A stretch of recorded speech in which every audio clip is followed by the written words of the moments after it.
ہمارے معاشرے کی ایک تلخ حقیقت، جب شوہر اپنی بیوی کی نسوانیت کو بھجا دیتا ہے اور ماں بچوں کے سامنے آہستہ آہستہ مرجھا جاتی ہے تو گھر کا سکون ٹوٹنے لگتا ہے۔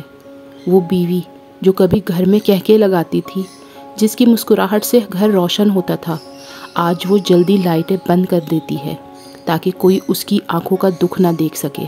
قصور کس کا ہے؟ اس مرد کا جو منگنی کے دنوں میں محبت کرتا ہے، شادی کے آغاز میں تڑپتا ہے، پھر آہستہ آہستہ عادی ہو جاتا ہے، پھر لاپرواہ ہو جاتا ہے، پھر سخت ہو جاتا ہے، پھر شکوہ کرتا ہے کہ وہ عورت ویسی نہیں رہی جیسے پہلی تھی، سوکھی سوکھی رہتی ہے، ٹھنڈی ہو گئی ہے، بدل گئی ہے۔ مگر وہ یہ نہیں سوچتا، کیا میں بھی پہلے جیسا رہا؟ کیا میں نے اس کے دل کا خیال رکھا؟ کیا میں نے اس کی تھکن کو محسوس کیا؟ جب اس نے کھانا بنایا تو کیا کبھی شکریہ ادا کیا؟ جب وہ بکھر گئی تو کیا اسے سنبھالا؟ عورت فطرتاً سخت نہیں ہوتی، اسے نظر اندازی مار ڈالتی ہے، تلخ باتیں بجھا دیتی ہیں، تنہائی اس کے چہرے کو مرجھا دیتی ہے، اور اس کی نسوانیت صرف اس کی ذمہ داری نہیں ہوتی، یہ دراصل تمہارے رویے کا عکس ہوتی ہے۔ جب ایک عورت ٹوٹتی ہے تو گھر کا سارا توازن بگڑ جاتا ہے، کیونکہ وہ صرف بیوی نہیں ہوتی، ماں بھی ہوتی ہے۔ اگر وہ اپنی ازدواجی زندگی میں ٹوٹ جائے تو وہ بچوں کی پرورش بھی ایک تھکی ہوئی سانس اور بکھری ہوئی روح کے ساتھ کرتی ہے۔ محبت کیسے دے گی جب اسے ملی ہی نہیں؟ مسکرائے گی کیسے جب اس کے اندر کا چراغ بجھ چکا ہے؟ اور پھر بچے بڑے ہوتے ہیں ایک خالی، خاموش، بے جان منظر کے درمیان، جب ماں تھکی ہوئی ہوتی ہے اور باپ بے پرواہ۔ اس سے بیٹی سیکھتی ہے کہ شادی مطلب برداشت، ذلت، قربانی، اور بیٹا سیکھتا ہے کہ مردانگی کا مطلب سختی، خاموشی، غصہ۔ جب باپ سے محبت نہ ملے تو بچے محبت کہاں سے سیکھیں گے؟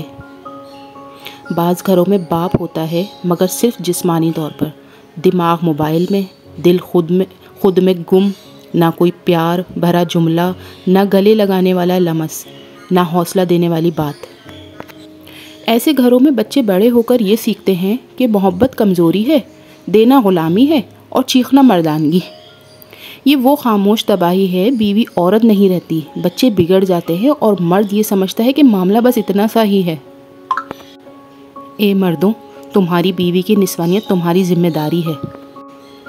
نبی کریم صلی اللہ علیہ وآلہ وسلم نے فرمایا، تم میں سب سے بہتر وہ ہے جو اپنے گھر والوں کے لیے بہتر ہو، اور میں تم سب میں اپنے اہل خانہ کے لیے سب سے بہتر ہوں۔ چلو آج تھوڑی سی دیر کے لیے سوچتے ہیں۔ سوچو اگر ایک گھر میں محبت سے بات کی جائے، ایک نرم لمس ہو، ایک دوسرے کا احترام ہو، تو کیسا خوشحال ماحول بنے گا؟ بیوی کی طبیعت کیسی خوشگوار ہوگی، بچوں کا مزاج کیسا متوازن ہوگا۔ ہر شوہر کے لیے پیغام ہے، بیوی کے بدلے ہوئے جسم یا چہرے کا تانا نہ دو، تم نے خود بھی خود کو بدلا ہے۔ اگر اس کی ٹھنڈک تمہیں تکلیف دیتی ہے تو ذرا اپنے رویے کی تپش پر بھی غور کرو۔ اگر چاہتے ہو وہ عورت بنی رہے تو تم بھی مرد بنے رہو، اصلی مرد۔ اس کے لیے پناہ بنو، وہ تمہارے لیے زندگی بن جائے گی۔ ہر بیوی کے لیے پیغام، اپنے اندر کا نور کسی کو بجھانے مت دو۔ اگر دل گھبرا جائے تو اللہ کے سامنے رو، بچوں کے سامنے نہیں۔ اپنی نسوانیت سنبھالو، کسی اور کے لیے نہیں بلکہ اس کے لیے کہ یہ تمہارے رب کی عطا ہے، اور جب تھک جاؤ تو اس کے در پر جا بیٹھو جو دلوں کو جوڑنے والا ہے۔ بے شک اللہ صبر کرنے والوں کے ساتھ ہے۔ اپنی پیاری سی ویڈیو کا اختتام کروں گی ایک چھوٹے سے خلاصے سے۔ گھر صرف 4 دیواریں نہیں ہوتا بلکہ 4 دل ہوتے ہیں، باپ کا دل، ماں کا دل اور بچوں کے دل۔ اگر باپ کا دل سخت ہو جائے اور ماں کا دل ٹوٹ جائے تو بچوں کے دل راستہ کھو دیتے ہیں۔ اور مت بھولو، اور اس نے تمہارے درمیان محبت اور رحمت رکھ دی ہے۔ یہ محض ایک جملہ نہیں بلکہ قرآن کی آیت ہے۔